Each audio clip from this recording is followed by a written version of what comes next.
The economist and academic Michael Porter once said, "The essence of strategy is choosing what not to do."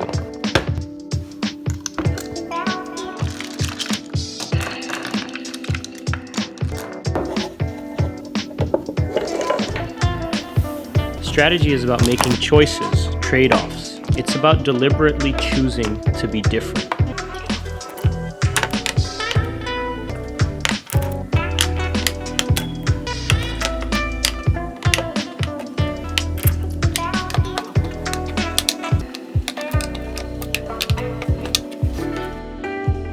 So I guess the question here is, if the essence of a strategy is about choosing what not to do, how do we finally get to a point where we're able to choose what we should do?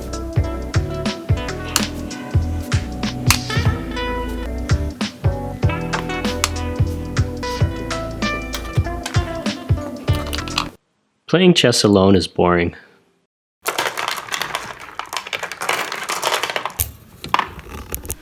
Good afternoon, strategic planners, and welcome to week 6 of strategic planning for the public and private sector.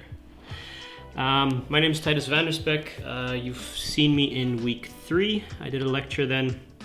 And today we're back to actually discuss the very last part of your strategic plan, which is to write up the strategy that you've chosen, or pick a strategy, pick a good strategy, write it up, and then talk about how it might affect the challenge that your organization or your company is facing. Now, strategies need to be based and built around something, right? We need to have some evidence and justification why one strategy might be better than another. Last week, you guys developed a SWOT matrix and a confrontation matrix to try to come up with a range of strategies that might be useful for you or for your company. So if you remember, we looked at the internal and the external analysis, and that allows you to develop a SWOT, and then that in turn allows you to come up with some strategies, 5 strategies for your confrontation matrix. Now, those strategies that you came up with in your confrontation matrix, they can be growth strategies, they can be defense strategies, they can be improvement strategies, or they can be quit or turn around strategies. It is now, in this week, your job as a team to try to figure out which of those quadrants, or which strategy in one of those quadrants, is the best for your company or organization. And that's tricky. How do we choose the right strategy?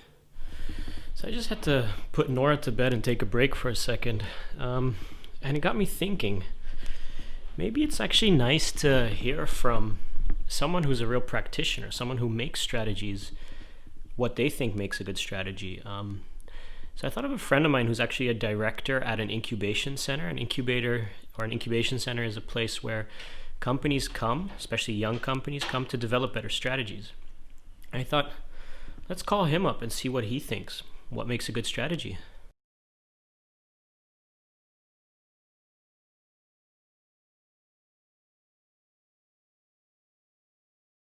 So I hope you guys learned something from that, because that was a really good chat with Short. What's funny is we're actually going to use one of the structures he suggested as one of the structures for your chapter 7, where he talks about the situation, the complications, and the solution. So listen out for that a little later in the lecture. Make sure you incorporate some of the things that you learned from that chat with Short. And also check out Plant. It's spelled PLNT. It's the incubator that he works for. It's a really cool place. I've taken students there sometimes. It's really nice to check out the activities that they do. So if we look at chapter 7 of your report, and it's in the module guide. If you look at chapter 7, you have to do 2 things. Firstly, you have to choose one strategy and describe this in more detail. And then you have to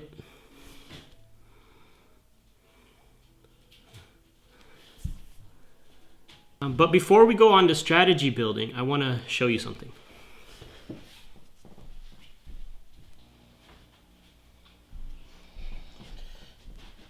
This is Nora Vanderspeck, and she was born on the 29th of September. So that's where I've been spending most of the last couple days. And I'll be back in full work mode next week, but I'm just recording this lecture for you guys for this coming week.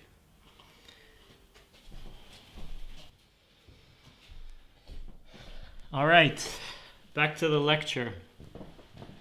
So if we look at chapter 7 in your module guide, you have to pick a new strategy, describe it in detail, and then connect it to your previous analysis.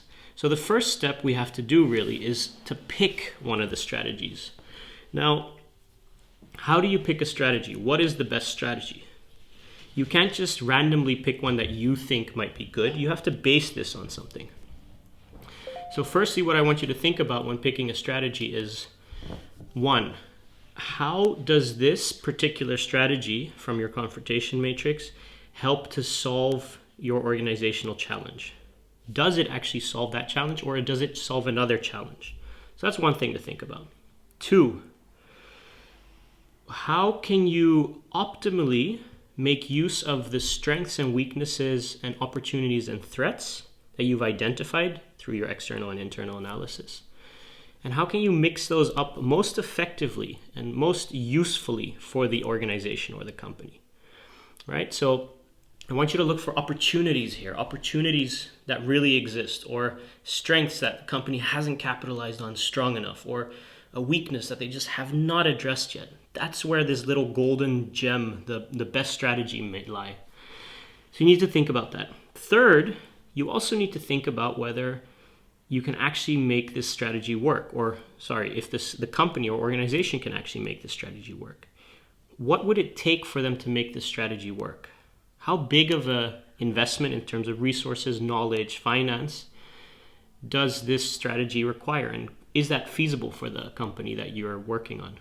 Another way to think about how you might pick a good strategy is to focus a little bit more on the value proposition specifically. There's a really interesting Venn diagram related to the value proposition from the BMC, and that Venn diagram highlights 3 things: the desirability of a product or service, the viability of a product or service, and the feasibility of a product or service. Scrap product or service and replace it with strategy. What you guys need to do is you need to figure out what is the most desirable strategy for a group of customers, which one is the most feasible, and by feasible I mean, can you make it work? Can you make it happen? Right? Do you have the practical means as a company to make this happen? And thirdly, which one is most viable, meaning which of the strategies is likely to be a success, right? Which can you actually achieve and have long-term success with? I'll post an interesting article about this feasibility, desirability, and viability that you can read up on in a bit more depth. Now, next we would have to, so once you've picked your strategy, right, using some of the thoughts that we've just described, the next thing you want to do is you want to structure or present your strategy in your report. Now, a very simple structure that I'd like to suggest to you is to first write what the situation is. So a brief analysis of the challenge that the company is facing. So just a brief description of the challenge that the company is facing and what's going on. Highlight a couple key complications that you've identified that the company needs to address. Present a few possible solutions, right, which is what you've done through the confrontation matrix. And then zoom in on your chosen solution and justify it. Yeah, and in chapter 8, so that would be chapter 7, and in chapter 8, you talk about the potential impact of that strategy that you've chosen on the BMC, on the company. A part of your description of the strategy requires you to develop a timeline and a list of key objectives that you need to complete, or the company needs to complete, in order for your strategy to be executed. A good way to look at this is to think about what are the most critical success factors that are necessary for your strategy to be successful. So critical success factors could be that a certain part of the BMC needs to be adapted. It could be that the company needs to raise a certain amount of investment. It could be that the company needs to expand its marketing department. These are all small, minor goals or minor objectives or key successful factors that are necessary to implement your strategy successful. So the first thing to do is, in your timeline, to create a good timeline, is to identify what those key objectives are. What are the key objectives or the critical success factors for your company or organization to execute this strategy successfully? Once you have a list of those critical success factors, next to it, try to develop a timeline of what you think or how long you think each of those critical success factors will take for the company to achieve. Using that information, you are able to create a Gantt chart. Now, a Gantt chart is essentially a horizontal bar chart, which is used often in project management to highlight different steps in a strategic process.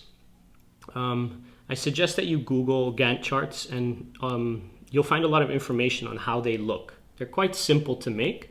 What you have to do is you have to take your critical success factors, the time spent to achieve those success factors for the strategy, and put those in a Gantt chart. And that should be part of your chapter 7 of the description of your chapter 7. So that's all part of the description of your strategy, right? That's your chapter 7.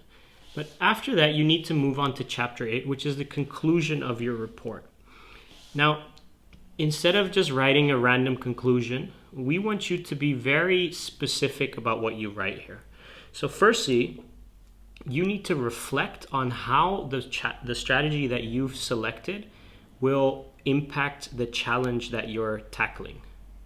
You need to be specific about that. So for example, if you believe that it will have a good effect on a bigger market share, or if you believe that it will help to change the marketing department of company or organization X, write about that.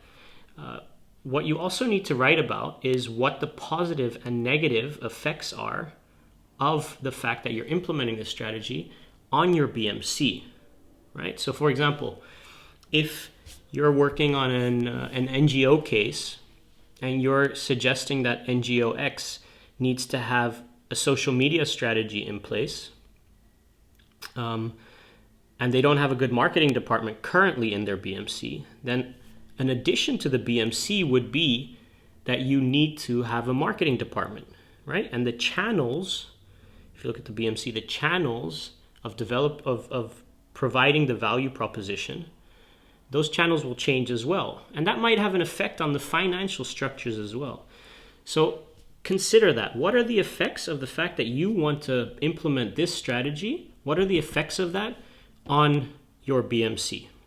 And that's what you want to write about in your conclusion. You could even include a visual again of the BMC, like an updated BMC that incorporates your strategy. Or you could do it that you paste the old BMC that you did in the beginning of the report, and then you add to it in a different color to show how things have changed, or you use arrows to show how things have changed.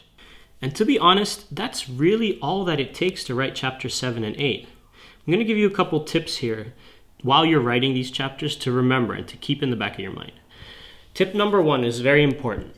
Make sure that you always justify whatever you write. And you justify using the analysis you've done in the previous chapters.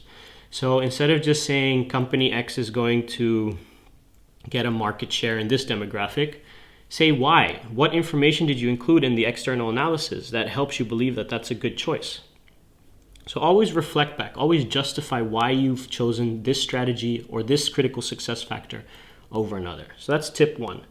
Tip 2, look for Gantt chart templates online. There's plenty out there. That'll save you a little bit of time and you won't have to make your own. You can just download one that's already been made and you can use that and fill it in. Tip number 3, look up the concept of desirability, viability, and feasibility. Just type those 3 words into Google and you'll find a ton of articles that explain those, and you can use that kind of thought process or that kind of segmentation to discuss the strategy that you've developed and why you think it's 3 things, why you think it's desirable, viable, and feasible. And another thing you can Google as well that I found is very useful is to Google good strategies using the BMC. If you Google that, you'll find a lot of people and a lot of authors that have written about this topic, that have written about how the BMC can be used to make strategic decisions. I suggest you write that. If you want to have an increased grade, a better grade, it's good to read more articles. In fact, I'm going to share an article with you here, which is a really fascinating read. It's by Harvard Business Review, and it's called Strategy Needs Creativity. And the author in this article just really describes some of the differences between a good and a bad strategy and how these are developed. And you can use some of that in your reports, right? You can refer to it as well. You can use it as your justification. You can say that author X says da da da da da, and therefore you've done da da da da. So that's it for today. I am going to go back to Nora, spend some time with her. I hope you have a really good time writing the final parts of your strategic plans. If there's any questions for my group specifically, I will be back next week so we can tackle those questions then. And yeah, let's make this a good last week. Let's push through and write some really good strategic reports. All right, see you.